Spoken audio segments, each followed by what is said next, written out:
Në Islam qëndrojnë dy komponente shumë të rëndësishme.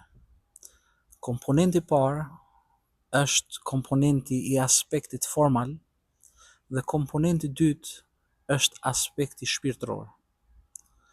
Lutjet, ibadetet e ndryshme në fenë tonë islame bashkojnë të dy këta komponente, pra aspektin formal dhe gjithashtu aspektin shpirtëror.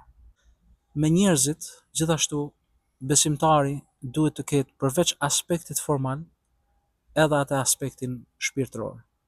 Pjesa e aspektit shpirtëror është kur njeriu familiarizohet me ndjenjat e njerëzve përreth. Është prezent në moment, e kupton se ka përreth. Një hadith i bukur i profetit ton Muhamedit, paqja dhe bekimi i Zotit qoftë me të, na tregon se një herë profeti a.s.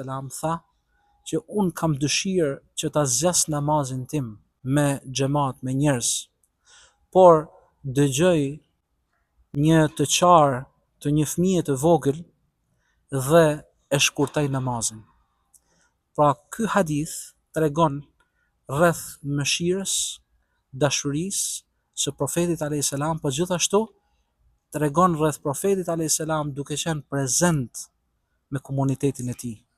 Sot e kësaj dite kemi nevojë për njerëz të cilët nuk janë vetëm thjesht njerëz që dinë rreth islamit, njerëz të cilët falen, njerëz të cilët japin këshilla, por njerëz të cilët ndrrin dhe tek zemrat e njerëzve të tjerë.